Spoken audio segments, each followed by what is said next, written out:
You know those pieces of gear you buy for one specific reason, and then somehow they start showing up in way more shoots than you planned? That's been this light for me.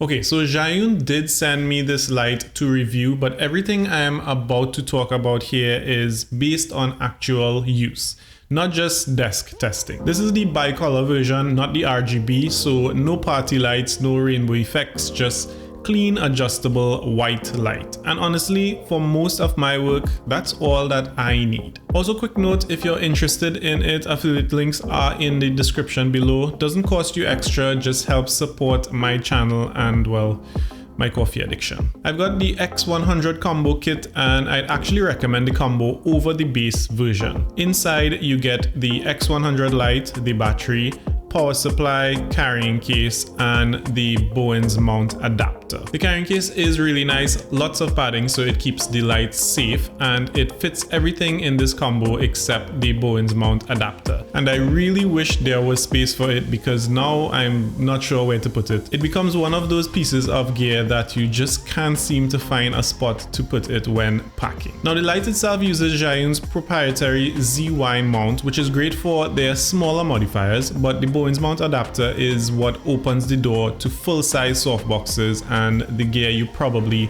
already own. I will say though that the Bowens mount adapter is good, but I do wish it felt a bit sturdier.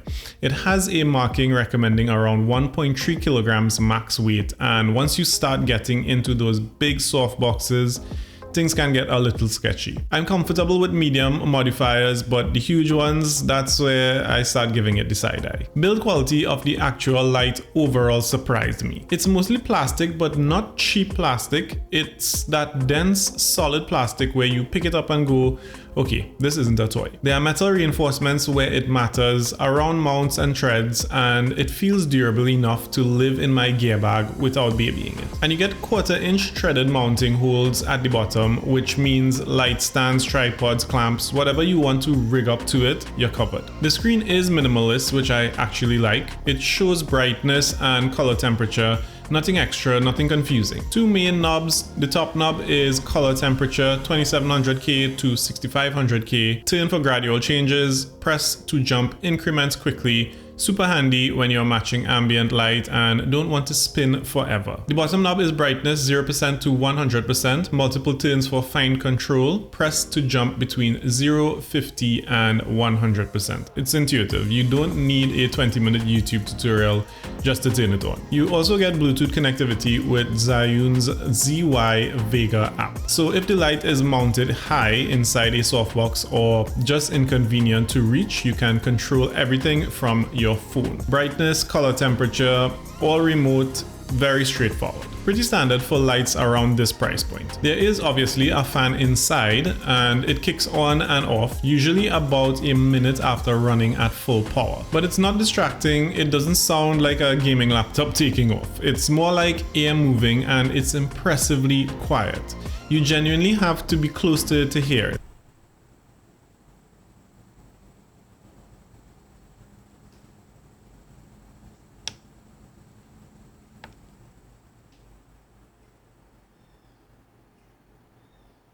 Unless your microphone is taped to the light, which I hope it really isn't, your audio will be totally fine. Now the important part, the actual light quality. You're getting a CRI of 95 and a TLCI of 97 at 1 meter, which basically means your color accuracy is strong. Skin tones look natural, overall color looks correct, and you're not fighting with green or magenta shifts in editing. At 100% brightness, you're getting a little under 4000 lux at 1 meter. With the mini reflector, that jumps to a little over 17,000 lux, which is kind of ridiculous for something this size. For YouTube setups, this light makes a lot of sense. Small footprint, plenty of power for talking head videos, bicolor so you can match your room lighting instead of forcing everything to daylight. Product shots, overhead shots, desk videos, lens reviews, tech reviews, it fits right in without eating up most of your space like a mini sun. But the real surprise for me was using it outside the desk environment. I brought it to a content creation shoot at a restaurant, shooting Instagram reels and a couple of photos indoor. Mixed lighting everywhere, busy environment, not controlled at all. I paired it with a 38-inch softbox using the Bowen's mount adapter, and it worked really well. It was more than powerful enough for that space. I never felt underpowered, and the battery was a game changer for me. I could just pick it up and move around without worrying about cables or outlets. I usually use a Amaran 200 XS, and while that light is more powerful, it's way bigger and heavier, and it doesn't have a battery, so I'm always having to look for the nearest outlet to plug it in. So with the Molus X100, there is no extension cords, no tripping hazards, no restaurant manager looking at me like I'm about to unplug a refrigerator. Battery life is solid for the size. At full power, you're looking at around 30 minutes continuous use. During my shoot, I was running it on and off at around 60% brightness for about an hour, and by the end I'd only lost one of the 4 battery bars. And the battery grip also doubles as a USB-C power bank, which is surprisingly handy when your phone decides